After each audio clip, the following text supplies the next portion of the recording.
Brown versus Board of Education. As the mid-1900s came into sight, the civil rights movement went into full force. In the 1950s, Jackie Robinson had been signed to the Dodgers as the first African-American baseball player in the major leagues. President Truman had also begun integrating armed forces as well as introducing civil rights legislation in Congress. However, African Americans in the South were still being segregated by law. They were segregated in schools as well as prevented from voting due to poll taxes, literacy tests, grandfather clauses, and even intimidation. One group made it their mission to abolish all forms of segregation and increase educational opportunities for African American children.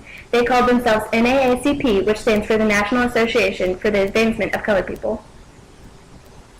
Members of the NAACP included members of the Niagara Movement, a group of white progressives, and their leader W.E.B. Du Bois.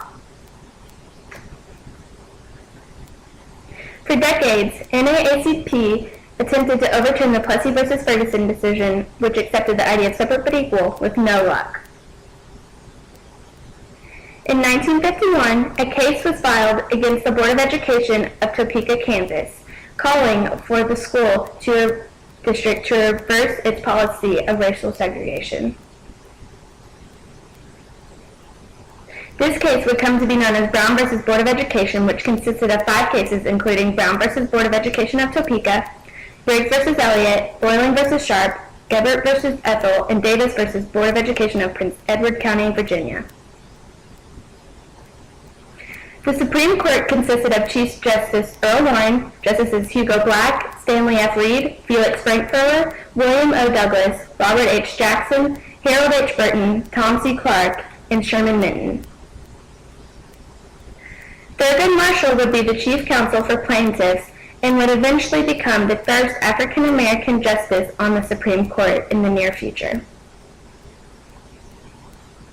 The case involved a third grader by the name of Linda Brown. She had to walk 6 blocks just to her bus stop on her way to Monroe Elementary when Sumner Elementary was just 7 blocks from her home. In the fall of 1951, 13 Topeka parents on behalf of their 20 children attempted to enroll their children in the closest neighborhood school. As a result, they were all refused enrollment and directed to the segregated schools. Marshall and his counsel argued that their families' refused enrollment was a violation of the 14th Amendment's Equal Protection Clause. As a result, the Supreme Court ruled in favor of Brown on May 17, 1954, stating separate educational facilities are inherently unequal, thereby declaring the Plessy v. Ferguson decision unconstitutional. When delivering the opinion of the court, Chief Justice Earl Warren stated that we conclude that in the field of public education, the doctrine of separate but equal has no place. Unfortunately, even after the Supreme Court's decision, many still did not accept it. Senator Harry F. Byrd, Sr. organized the massive resistance movement that closed schools rather than desegregated them. Texas Attorney General John Ben Shepherd organized a campaign to generate legal obstacles to the implementation of desegregation. In 1957, Arkansas Governor Orville Faubus called the state's National Guard to block black students' entry into Little Rock Central High School. As a result, President Eisenhower responded immediately, drawing the National Guard and reorganizing the peace.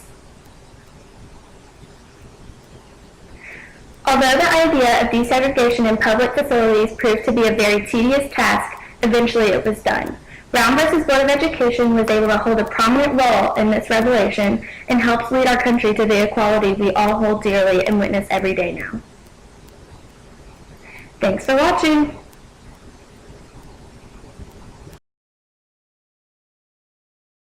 Created using Powtoon.